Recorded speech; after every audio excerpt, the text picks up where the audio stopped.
Weila, ciao a tutti, oggi parliamo del Gran Premio dell'Azerbaigian. Si disputa a Baku, che è la capitale del paese, più precisamente nella zona della città vecchia.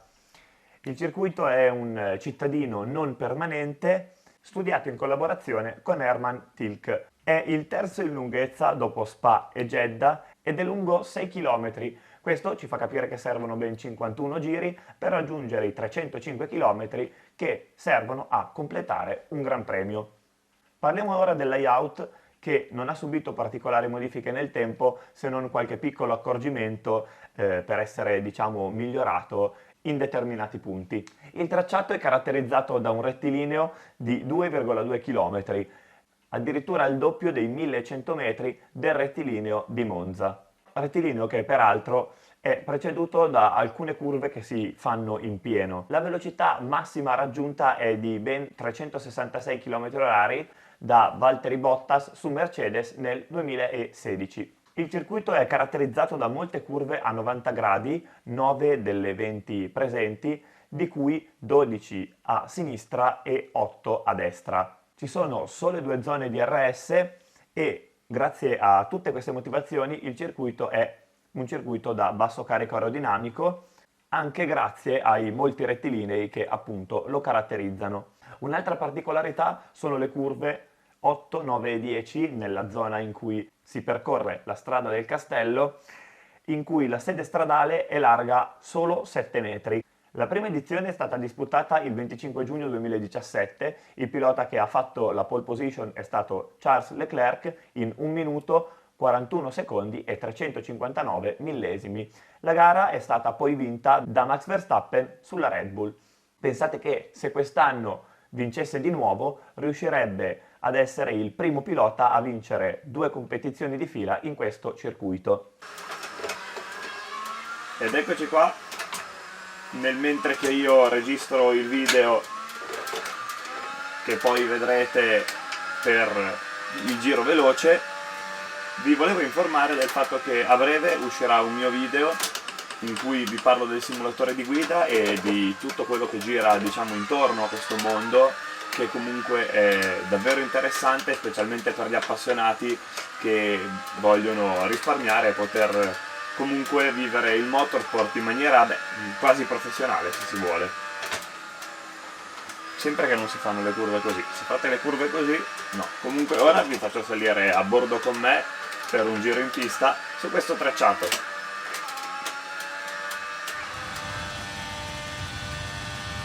Ci prepariamo per curva 1. Staccata, dentro la terza e torniamo subito sul gas. Stiamo attaccati al muro con lo scopo di prepararci per curva 2. Scendiamo fino alla seconda, poi facciamo short shifting per gestire la mostruosa potenza della monoposto. Ora su, fino in ottava. È difficilissimo essere precisi alla frenata di curva 3. Lanciamo l'auto dentro e sfioriamo il muro all'esterno. La 4 non ci lascia prendere fiato. Bisogna lasciar scorrere la vettura all'esterno. Ora siamo quasi alla chicane e sacrifichiamo un po' la 5 per lanciare fuori dalla 6 con più velocità possibile la nostra monoposto. Forziamo tra poco l'ingresso di curva 7, in uscita sarà difficile trazionare. Là in fondo c'è l'ingresso brutale alla staccata del castello, tiriamo il fiato e ci lanciamo dentro. L'auto passa a millimetro fuori dalla 11, poi mangiamo il cordolo della 12 e giù il piede come a voler sfondare l'acceleratore. Qui dobbiamo gestire lo sterzo per non perdere velocità e ci prepariamo alla staccata super tecnica della 15. Ci lanciamo ora verso la 16. È quasi fatta, ma dobbiamo essere chirurgici ora. Le curve 17 e 18 ci preparano all'ultimo grande colpo al cuore. Eccoci, usciamo dalla 19, ora sfiorando il muro esterno. La curva 20 nemmeno la consideriamo.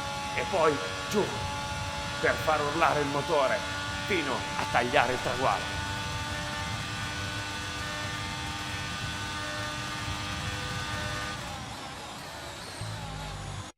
Veniamo ora alle curiosità. Il circuito di Baku è stato sviluppato in modo da mostrare gli scenari migliori della città per incentivarne il turismo. Baku in persiano significa città del vento, Pensate che tra l'altro la zona faceva parte delle vie della seta. Il circuito è quasi interamente sotto il livello del mare.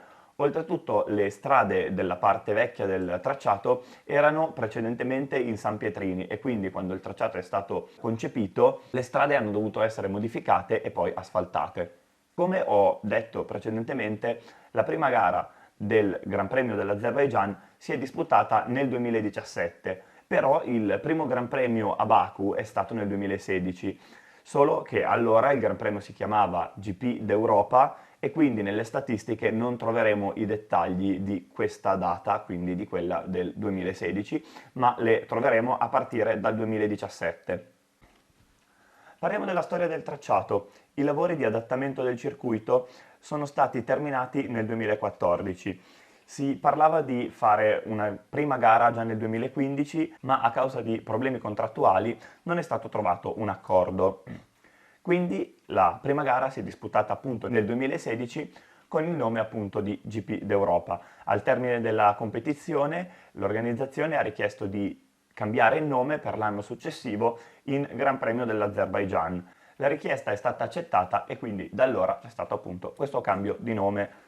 Per motivi youtubici non vi posso dire il perché, ma lo sapete tutti il motivo. Nel 2020 questa è una delle competizioni che non si è potuta tenere. Andiamo al discorso sicurezza. Come potete vedere in questo tracciato ci sono diversi muri, quindi gli impatti sono belli forti.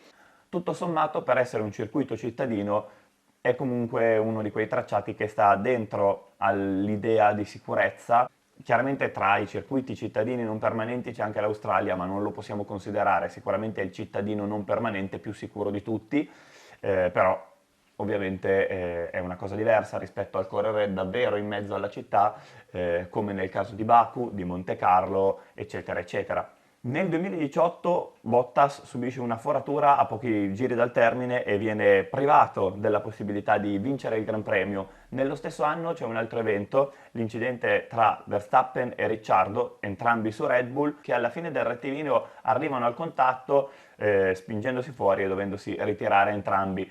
Purtroppo secondo me queste cose accadono, è stato un contatto di gara, fa specie perché è successo tra compagni di squadra, ma quando si lasciano correre i piloti è chiaro che queste cose possono capitare. Un'altra cosa che vorrei ricordarvi è l'incidente di Leclerc del 2019, quando ha sbagliato curva 8 colpendo il muro e successivamente dicendo I am stupid. frase che è diventata tristemente celebre di Leclerc, diciamo che ha visto la sua nascita qua a Baku in curva 8. Durante le qualifiche del 2021 Giovinazzi, Leclerc, Verstappen e Stroll arrivano al contatto col muro di curva 15. Questa curva è veramente un pochettino insidiosa perché è facilissimo, come altre curve di questo tracciato tipo curva 3, basta sbagliare di pochissimo il punto di frenata e si riesce a inserire la macchina perché si pensa di riuscire ad effettuare la curva per poi trovarsi ad andare anche solo di poco più lunghi del normale, però qui è molto facile arrivare all'impatto. Le due curve appunto che sono più problematiche in questo senso sono curva 3 e appunto curva 15. Ma nel 2021 non è successo solo questo perché Stroll e Verstappen, non contenti dell'incidente in qualifica, no purtroppo non dipendeva da loro, hanno subito una foratura dello pneumatico posteriore sinistro. Tra l'altro l'incidente di Verstappen è stato più grave di quello di Stroll in quanto semplicemente andava più forte, ma poi vi metterò anche un video e sicuramente lo troverete in descrizione di cosa sarebbe successo se l'auto di Verstappen invece che sbandare a destra e colpire il muro appena di fianco all'auto avesse sbandato sulla sinistra. In questo caso si parla di un problema che sarebbe stato veramente grave per la sicurezza, come abbiamo visto qualche anno prima uno pneumatico può esplodere anche a causa dei detriti. E in questo caso però non è stata proprio questa la situazione. Dopo svariate indagini hanno scoperto che la gomma posteriore destra di entrambi i piloti era esplosa a causa di una insufficiente pressione di gonfiaggio, probabilmente voluta dai team per fare in modo di avere un piccolo vantaggio aerodinamico. Questo sicuramente può aver stressato lo pneumatico posteriore fino ad arrivare al punto di rottura.